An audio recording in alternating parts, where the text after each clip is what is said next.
Und jetzt das Heute-Journal mit Hannah Zimmermann und Dunja Hayali. Schönen guten Abend. Und gerne hätten wir die Sendung heute mit etwas Positivem begonnen, konkret mit der Rückkehr der Basketball-Weltmeister. Aber leider reiht sich gerade eine Katastrophe an die nächste. Nachdem ja vor wenigen Tagen die Erde in Marokko gebebt und mindestens 2.900 Opfer gefordert hat, haben nun heftige Unwetter im Osten Libyens auch für Tote, Verletzte und Vermisste gesorgt. Das Rote Kreuz schätzt diese auf über 10.000. Christian Kirsch über ein Bürgerkriegsland, das nun auch noch gegen Wassermassen kämpft. Wüste unter Wasser. Im Osten Libyens erstreckt sich eine Seenlandschaft dort, wo es eigentlich kaum regnet, erst recht nicht jetzt, am Ende des Sommers. Mit gnadenloser Wucht ergießen sich braune Schlamm- und Wassermassen in Dörfer und Städte. Die Menschen nachts überrascht im Schlaf. Das Unwetter verwüstet den Osten des vom Bürgerkrieg zerrissenen Landes, besonders betroffen die Stadt Darna. Hier mündet ein selten wasserführender Fluss, der Wadi Darna, den 2 Dämme zähmen sollten. Sie brachen. Marode wie die gesamte Infrastruktur nach Jahrzehnten des Bürgerkriegs in Libyen. Jetzt gleicht die Stadt, lange eine Hochburg des Islamischen Staates, einem Trümmerfeld, zerstört in einer Nacht. Hier herrschen derzeit die Truppen des Rebellengenerals Haftar. Sie sind überfordert, mehr als 2000 Tote allein hier. Es sind ganze Straßenzüge, sagt der Armeesprecher, die ins Meer gespült wurden, auch ihre Bewohner. Hüfthoch steht hier das Wasser. Ganze Wohnblocks wurden mitgerissen nach intensivsten Regenfällen. Hilfskräfte sieht man hier kaum. Die verfeindete Zentralregierung in Tripolis bot Unterstützung an, doch der Krieg steht den Helfern im Weg.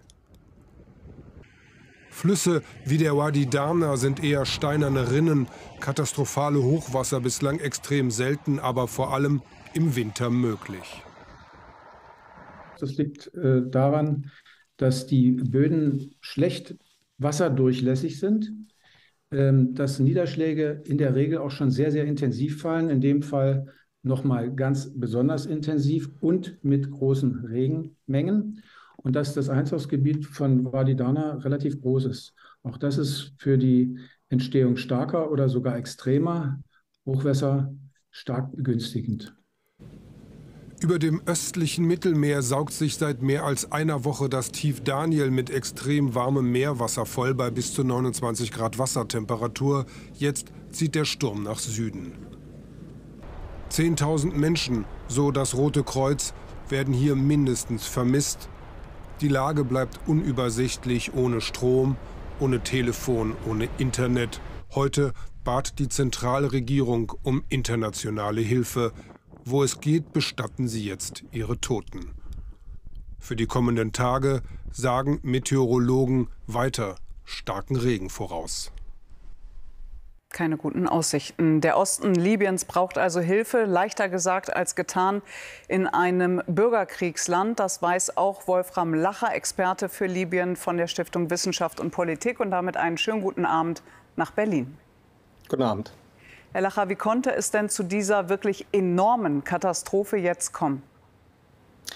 Nun, der Grund für das Ausmaß der Katastrophe ist ja der Bruch dieser 2 Dämme oberhalb von Darna. Und dazu muss man wissen, dass die Infrastruktur in genau dieser Region um Darna schon zu Gaddafis Zeiten stark heruntergekommen war. Gaddafi hat damals die Stadt dafür bestraft, dass in ihr Aufständische die Waffen ergriffen hatten in den 90er Jahren. Und nach Gaddafis Sturz 2011 wurde dann jahrelang im ganzen Land überhaupt nichts mehr in Infrastruktur investiert. In den letzten Jahren floss etwas mehr Geld, aber das ging eben unter anderem in die Taschen von Milizenführern und Kriegsprofiteuren. Das heißt also, es handelt sich nicht einfach um eine Naturkatastrophe, sondern um ein Ereignis, das sehr eng mit der politischen Situation in Libyen verknüpft ist. Und dazu kam jetzt eben auch noch dieser starke Regenfall. Es hat seit 40 Jahren nicht mehr so doll geregnet. Die Überflutungen, sie begannen ja am Sonntag. Hat die Regierung im Osten um Warlord Haftar denn mittlerweile überhaupt einen Überblick? Nein, also bei der Regierung im Osten handelt es sich eigentlich eher um eine Fassade. Die hat keinen eigentlichen Regierungsapparat, konnte sich deswegen auch kein schnelles Bild von der Lage machen, geschweige denn reagieren. Diese Regierung existiert im Grunde vor allem um der Regierung in Tripolis die Legitimität streitig zu machen. Wenn wir jetzt über Hilfe sprechen, wie kann die denn überhaupt aussehen? Auch die internationale Hilfe, wer kann die koordinieren? Sie haben es ja gerade schon beschrieben, staatliche Strukturen gibt es eher nicht wirklich. Und Geld, da weiß man auch nicht, wo es dann ankommt. Ja, also staatliche Instanzen, die wirklich hier Katastrophenhilfe effektiv leisten und koordinieren können, die gibt es im Grunde nicht. Wie gesagt, die Regierung in Tripolis gibt zwar Geld im Osten aus, hat dort aber keine wirkliche Autorität. Wer dort das Sagen hat, ist General Khalifa Haftar. Mit dem wird sich internationale Unterstützung sicher auch koordinieren müssen, denn er kontrolliert die Häfen, die Flughäfen, die Straßen in dieser Region. Aber in Darna ist Haftar sind seine Kräfte für massive Repression und Korruption berüchtigt. Und umso wichtiger angesichts dieser schwierigen politischen Konstellation ist es natürlich, dass schnell, effektiv Hilfe geleistet wird von außen. Interessant ist ja, dass jetzt selbst der Ministerpräsident der verfeindeten Regierung, also im Westen Libyens, Hilfe angeboten hat. Was bedeutet das oder was kann das bedeuten? Ja, also die beiden rivalisierenden Regierungen, Haftar und andere Protagonisten in diesem Konflikt, spielen schon seit Jahren ein sehr zynisches Spiel. Sie versuchen, die Krisen in Libyen nicht zu lösen, sondern aus ihnen Profit zu schlagen. Und das muss man eben auch in diesem Fall befürchten. Man muss befürchten, dass es ihnen vor allem darum geht, als die Hilfsbringer dazu stehen, die öffentliche Meinung zu beeinflussen, und weitaus weniger darum, tatsächlich auch etwas konkret zu leisten. Und es wird mit Sicherheit auch darum gehen, die großen Geldbeträge zu verteilen und zu unterschlagen, die die Regierung in Tripolis schon jetzt für Darna bereitgestellt hat. Interessant ist ja auch, dass die Türkei und Katar, die im Bürgerkrieg auch eher zum Besten gehalten haben, auch Hilfe jetzt angeboten haben. In der Not rücken Menschen und Länder offenbar zusammen. Ob immer uneigennützig, sei mal dahingestellt. Herr Lacher, vielen Dank für das Gespräch heute Abend live hier bei uns im Heute-Journal. Ich danke Ihnen. Und wir wenden den Blick jetzt weg von Libyen hin auf ein anderes Land, das auch eine Katastrophe verkraften muss, nach Marokko, wo vor 4 Tagen in einigen Regionen die Erde gebebt hat. Und damit beginnen jetzt auch deine Nachrichten, Hanna. Ja, denn dort schwindet mit jedem weiteren Tag immer mehr die Hoffnung, noch Überlebende des schweren Erdbebens zu finden. Dennoch haben die örtlichen und internationalen Rettungstrupps auch heute ihre Arbeit unter Hochdruck fortgesetzt. Dabei versuchten sie zudem weiter in entlegene Bergdörfer vorzudringen. Die Zahl der Todesopfer stieg laut der marokkanischen Regierung auf etwa 2.900. Zudem wurden mehr als 5.500 Verletzte gemeldet. Das EU-Parlament hat nach langen Verhandlungen für schärfere Klimaziele in der EU gestimmt. Die Erneuerbare Energien-Richtlinie wurde mit 470 zu 120 Stimmen angenommen. Bisher war das Ziel, bis 2030 einen erneuerbaren Anteil beim Energieverbrauch von 32% zu erreichen. Nun liegt das Ziel bei 42,5%. Zum Vergleich: zuletzt betrug der Anteil rund 22%. Zudem sollen Genehmigungen beschleunigt werden, etwa beim Ausbau von Solar- und Windenergie. Die Richtlinie muss noch von den Mitgliedstaaten gebilligt werden. Bundespräsident Steinmeier hat eine Äußerung des Palästinenserpräsidenten Abbas als zutiefst antisemitisch und erbärmlich bezeichnet. Konkret geht es um eine Rede von Abbas von Ende August, in der er sagte, dass Hitler die Juden getötet habe, weil sie mit Wucher und Geld zu tun gehabt hätten. Auch rund 200 palästinensische Akademiker, Künstler und Aktivisten stellten sich in einem offenen Brief gegen die Aussage von Abbas. Darin verdeutlichten sie, dass sie jegliche Versuche, Nazi-Verbrechen zu verharmlosen, ablehnen. Die Vorwürfe sind nicht neu und ein Fehlverhalten konnte dem US-Präsidenten bisher nicht nachgewiesen werden. Dennoch erklärte der Vorsitzende des US-Repräsentantenhauses McCarthy heute Ermittlungen zur Aufnahme eines Amtsenthebungsverfahrens gegen Joe Biden zu starten. Hintergrund sind Anschuldigungen gegen Biden, an illegalen Geschäften seines Sohnes beteiligt gewesen zu sein. Das Weiße Haus wies die Ankündigung als politisch motivierten Schritt zurück. Aussichten auf Erfolg hat das Vorhaben ohnehin kaum. Im Senat haben nämlich die Demokraten eine knappe Mehrheit. Wer an Long-Covid erkrankt ist, soll künftig einen leichteren Zugang zu Medikamenten bekommen. Das ist eines der Ergebnisse eines runden Tisches mit Experten und Betroffenen im Bundesgesundheitsministerium. Ausgewählte Medikamente sollen laut Gesundheitsminister Lauterbach auch außerhalb der Zulassung verordnet und bezahlt werden können. Zudem will sich Lauterbach dafür einsetzen, dass die Gelder zur Erforschung von Long-Covid von 40 Millionen auf mindestens 100 Millionen aufgestockt werden. Wenn alle 15 Richter des obersten israelischen Gerichts zusammenkommen, dann muss es wirklich um etwas elementar Wichtiges gehen. Denn das gab es so tatsächlich noch nie. Und der Anlass ist auch höchst alarmierend. Es geht um die DNA einer Demokratie. Es geht um die Gewaltenteilung. Ende Juli hatte die israelische Regierung ein Gesetz verabschiedet, das die Justiz massiv schwächt. So hat das oberste Gericht aktuell zum Beispiel keine Befugnisse mehr, Entscheidungen der Regierung zu kippen, die es als unangemessen einstuft. Sollten die Richter dem Gesetz wirklich zustimmen, sich also selbst beschneiden? Eine schicksalshafte wie historische Frage. Vom ersten Prozesstag Michael Beverunger. Der oberste Gerichtshof im Herzen von Jerusalem, ein Gebäude fast noch prominenter als die Knesset, das Parlament gleich gegenüber. Alle drei Staatsgewalten prallen heute im Gericht aufeinander, Exekutive und Legislative gegen Judikative. Es geht um die unerhörte Frage, ob Regierung und Parlament sich einen rechtsfreien Raum schaffen, die rechtliche Prüfung von Entscheidungen einschränken dürfen. Ja, sagt der Vorsitzende des Rechtsausschusses von den religiösen Zionisten. Nein, sagen verschiedene Antragsteller, das heble die Gewaltenteilung aus. Eine Richterin will wissen, ob die Knesset dann auch einfach das Wahlrecht für arabische Israelis aufheben könne oder Wahlen nur noch alle 10 Jahre ansetzen, alles ohne richterliche Überprüfung. Doch selbst nach diesem Vorhalt bleibt der Angesprochene dabei und attackiert die Richter.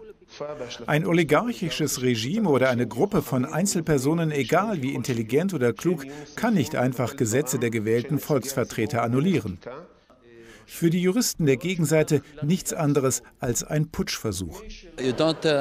Man muss kein Experte sein, um zu verstehen, dass diese Regierung keine Ahnung von Gewaltenteilung hat. Vielleicht wollen sie die Monarchie einführen oder eine Diktatur.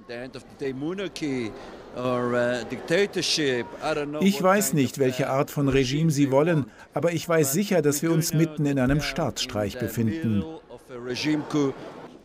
Dagegen demonstrieren seit Monaten jede Woche über 100.000 Menschen auf der Straße. Heute nur wenige Demonstranten pro und contra vor dem Gericht, aber die Gesellschaft ist so gespalten wie noch nie. Das oberste Gericht hat sich Befugnisse angeeignet, die eigentlich der Knesset zustehen. Ich denke, es beansprucht zu viele Befugnisse für sich und spaltet dadurch das Volk. Das ist ein demokratisches Land und das Gericht ist das oberste Gericht. Und natürlich werden wir uns jeder Entscheidung unterwerfen, die es trifft. Und wir erwarten von jedermann in diesem Land, allen Entscheidungen des obersten Gerichtshofs zu gehorchen. Genau das wird die regierende Koalition nicht tun, haben verschiedene ihrer Mitglieder bereits angekündigt.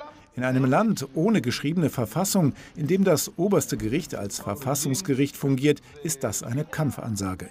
Zwar ist mit einem schnellen Urteil nicht zu rechnen, aber Verfassungsjuristen schließen den Zusammenprall der Staatsgewalten nicht aus. Wir werden wohl nicht gleich morgen oder kurzfristig den Konflikt erleben, wer verhaftet wen. Aber das könnte in Zukunft geschehen. Und ich hoffe, dass alle Behörden wissen, dass sie die Rechtsprechung des Gerichtshofes zu respektieren haben. Und dass auch die Regierung an das Recht gebunden ist und dass alle Behörden des Staates einem Urteil des obersten Gerichtshofs gehorchen werden. Nicht nur die Prozessbeobachter, ein ganzes Land blickt diesem Moment im obersten Gerichtshof sorgenvoll entgegen. Und ein Richter sagte noch, Demokratien sterben nicht auf einmal, sondern in kleinen Schritten.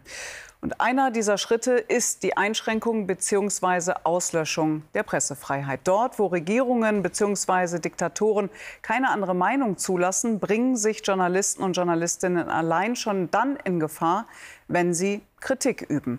Manche lassen sich dennoch nicht davon abhalten und bezahlen mit Gefängnis oder aber auch ihrem Leben. Andere wiederum flüchten ins Exil, gerne ins deutsche Exil. Doch auch bei uns steht die Medienfreiheit unter Druck, wenn auch aus anderen Gründen. Von der ersten Hamburger Woche der Pressefreiheit, Sven Rieken. Personenschutz für einen Friedensnobelpreisträger. Es braucht nicht viele Bilder, um zu verstehen, dass Dmitri Muratov nicht auf der offiziellen Gästeliste des Hamburger Rathauses steht.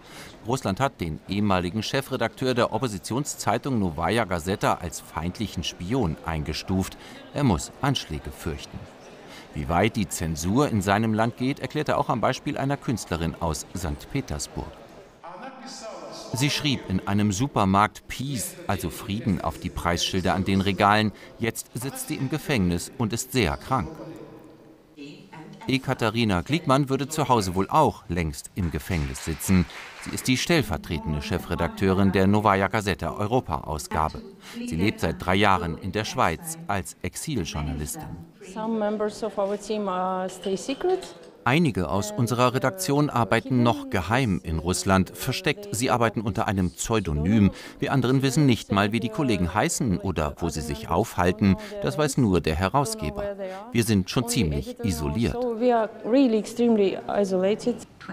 In Deutschland und der Schweiz, so sagt Ekaterina Glickmann, lebe man in sicheren Häfen. Doch auch diese Häfen sind Stürmen ausgesetzt. Verpiss dir mit deinem Mikrofon!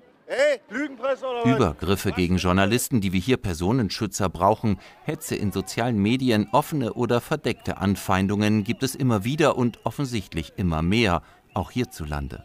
Deutschland liegt im internationalen Vergleich der Pressefreiheit nur noch auf Platz 21. Die Gefahr sehe ich sozusagen unter der Oberfläche. Unter der Oberfläche brodelt es, das Misstrauen gegenüber Medien, die verbalen Angriffe und irgendwann geht da eine gewisse Grundlage unserer liberalen Demokratie verloren. Can Dündar sieht diese Entwicklung mit großer Sorge. Der türkische Exiljournalist der Zeitung Cumhuriyet saß mehrfach im Gefängnis, musste aus seiner Heimat fliehen. Er sieht Parallelen.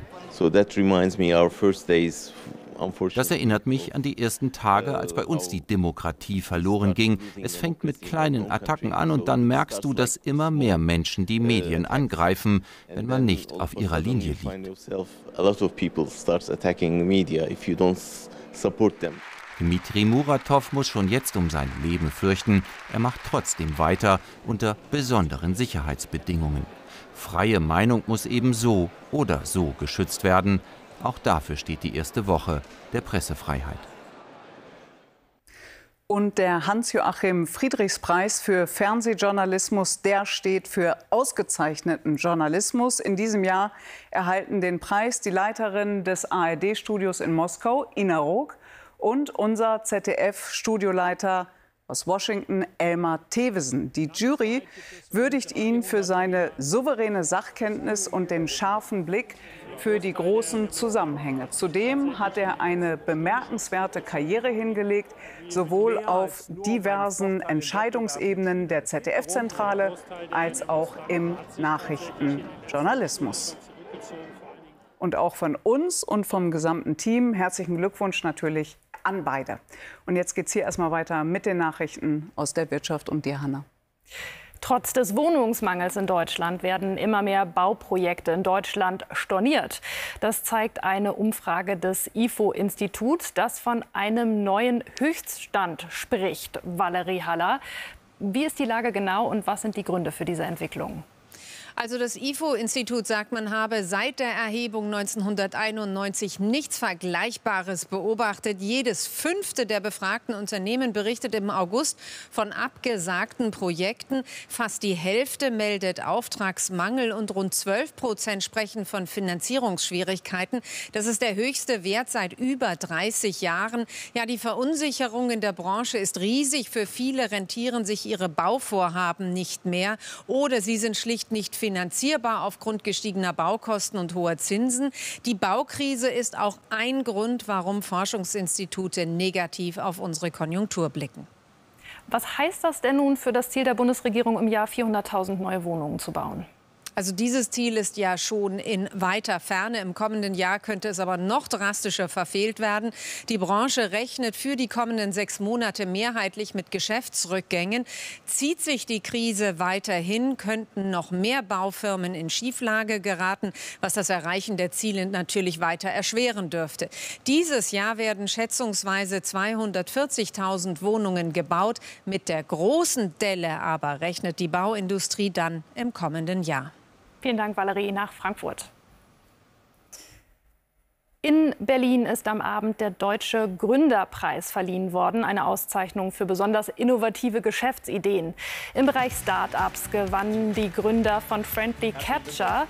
Ihre Software schützt Webseiten vor Bots und Spam komplett im Hintergrund, ohne das bekannte Bildchen anklicken und somit barrierefrei. Direkt nach dem Heute-Journal werden Preisträger und Nominierte des Deutschen Gründerpreises dann ausführlich vorgestellt. Sehr schöne Laudatio. Um die Touristenmassen zu begrenzen, die Venedig jedes Jahr besuchen, hat die Lagunenstadt beschlossen, dass Tagesbesucher künftig einen Eintritt von 5 € zahlen müssen. Allerdings zunächst nur an 30 ausgewählten Tagen im Jahr, an denen erfahrungsgemäß besonders viele Touristen kommen. Die genauen Daten sind noch nicht bekannt. Die neue Gebühr soll ab dem Frühjahr 2024 erhoben werden und gilt für das historische Zentrum. Es gibt aktuelle Unwetterwarnungen des Deutschen Wetterdienstes vor schweren Gewittern mit teils extrem heftigem Starkregen und Hagel in Teilen von Niedersachsen, Nordrhein-Westfalen, Hessen, Rheinland-Pfalz und Bayern.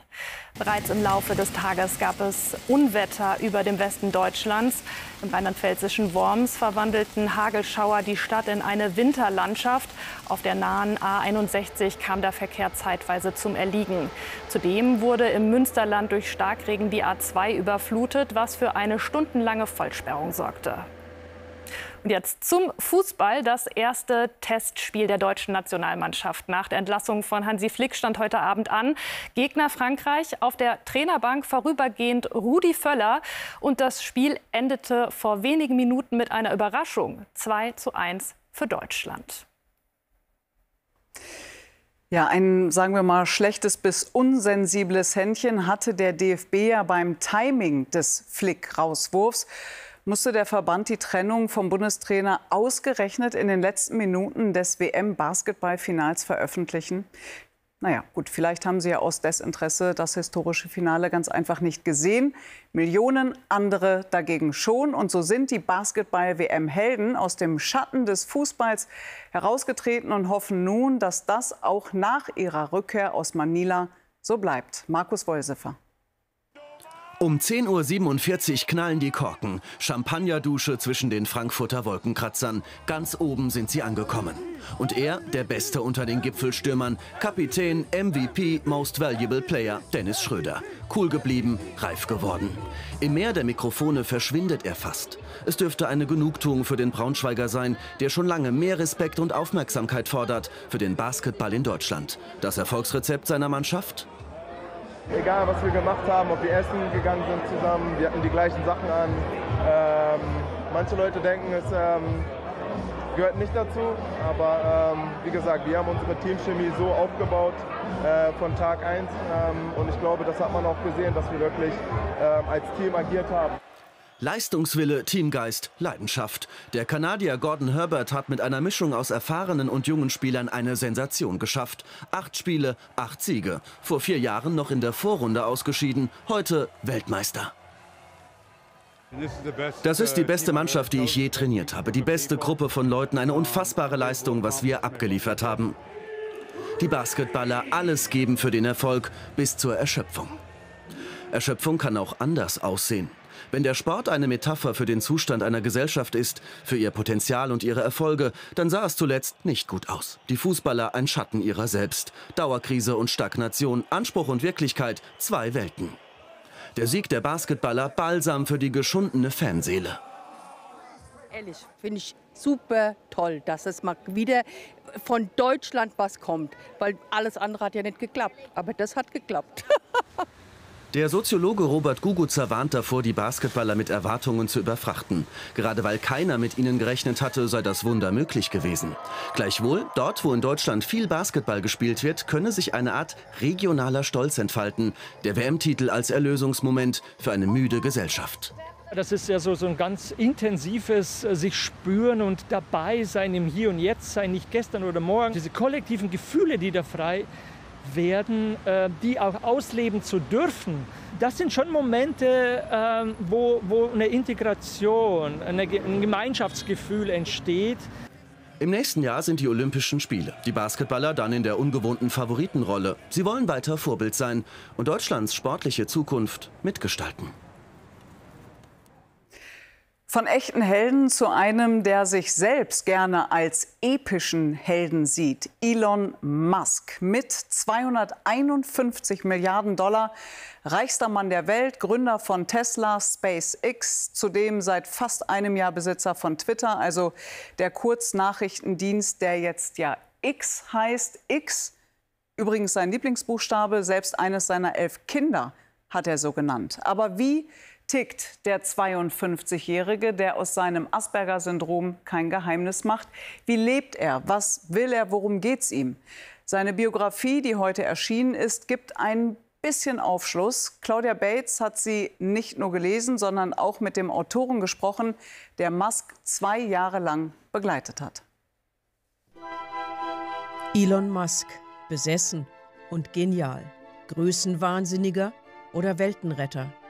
Musks Kindheit in Südafrika ist geprägt von Gewalt. Er wird geschlagen, er schlägt. Der Schein trügt, Erniedrigung ist Teil der Erziehung. Als er krankenhausreif geprügelt wird, stellt sich der Vater auf die Seite des Angreifers. Musk erzählt: Ich musste 1 Stunde lang dastehen, während er mich anschrie, mich einen Schwachkopf nannte und mir erklärte, ich wäre einfach nichts wert. Was daraus entstand, ist eine Person, die das Drama sucht und Drama und Sturm mit Liebe verbindet.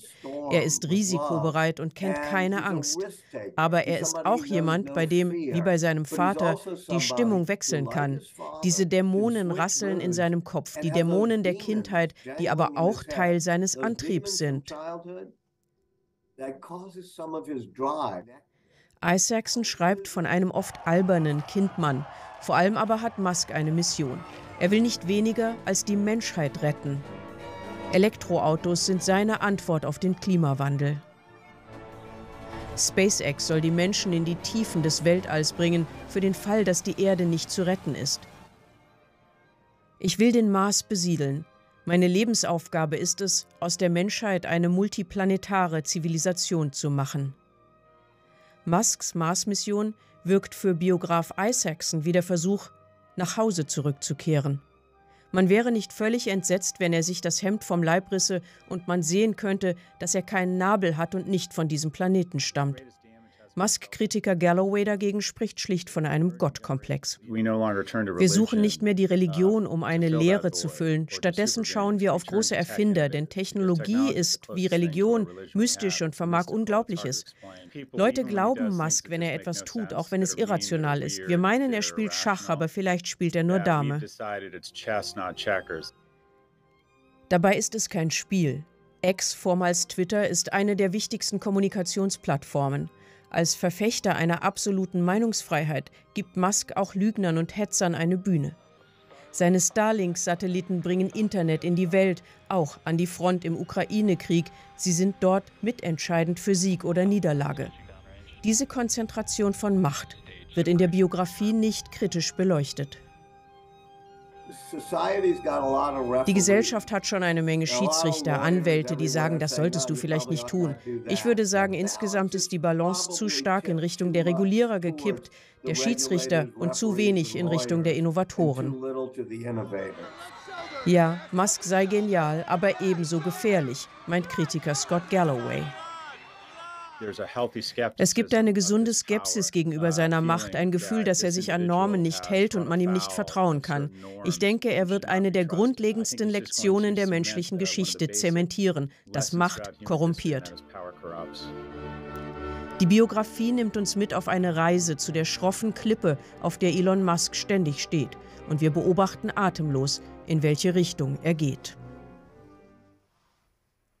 Kreativer Wahnsinn auf 2 Beinen. Wir sagen an dieser Stelle Danke fürs Zuschauen und auch fürs Mitdenken. Und gegen 0:45 Uhr meldet sich dann hier Gundula Gause mit unserem Heute-Journal-Update. Das war's von uns. Machen Sie es gut, wo auch immer Sie sind. Tschüss.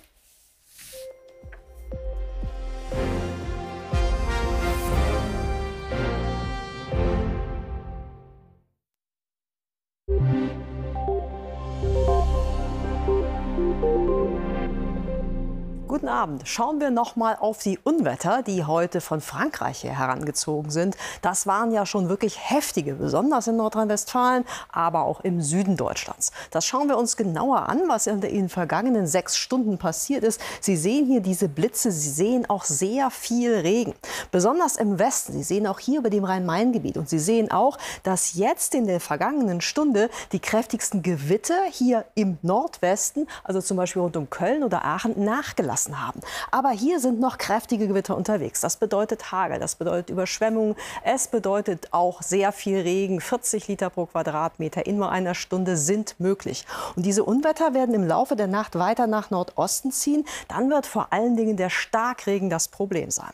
Aber nicht nur hier im Westen und in der Mitte und im Norden Deutschlands hat es gewittert, sondern in den vergangenen 3 Stunden auch am Alpenrand. Diese Zelle ist hier entlang der Alpen gezogen. Die wird jetzt aber immer mehr in sich zusammenfallen. Und hier in Niederbayern oder auch in Ostsachsen werden Sie von den Gewittern in dieser Nacht gar nichts mitbekommen. Die Temperaturen sinken auf 18 bis 11 Grad und steigen morgen auf 18 bis 24 Grad. In der Lausitz sind es 26 Grad. Morgen ziehen die Regenfälle dann ostwärts ab und am längsten regnet und gewittert es noch in Süddeutschland. Und dann wird es von Tag zu Tag wieder mehr in Richtung Spätsommer geben. Am Samstag liegen die Höchsttemperaturen schon wieder bei 22 bis 28 Grad. Guten Abend.